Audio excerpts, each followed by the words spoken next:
যারা যারা 26 তারিখের অপেক্ষায় আছো যে 26 তারিখে কোটিপতি হইতে মুগি লাখাপতি হইতে মুগি, এটা আসলে ভুল ধারণা। 26 তারিখে কিছুই দিত না, এটা একটা সফটওয়্যারের মনে হইলো একটা ধান্দাবাজি। এই যে এই সফটওয়্যারটা ধান্দাবাজি করতেছে, যে আমরারে দেওয়াইয়া তার ইউটিউব চ্যানেলে সাবস্ক্রাইব করাইতেছে, তার টেলিগ্রাম চ্যানেলে সাবস্ক্রাইব করাইতেছে, এবং তার সফটওয়্যারের তো একটা ব্র্যান্ডিং প্রমোশন বাড়াই লিছে।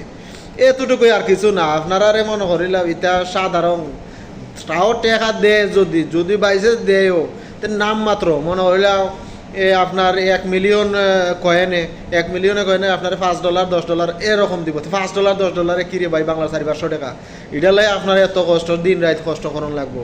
তা আপনারা আগে বলছে যে সতর্ক থাকো, এই ধরনের সফটওয়্যার থেকে দূরে থাকো। এই ধরনের সফটওয়্যারে অনেক সময় নিজের মোবাইলেরও ক্ষতি করে, আপনার ব্যক্তিগত জিনিসপত্র অনেক সময় চুরি করে নিয়ে যায়। তো সতর্ক থাকো, এখনও সময় আছে।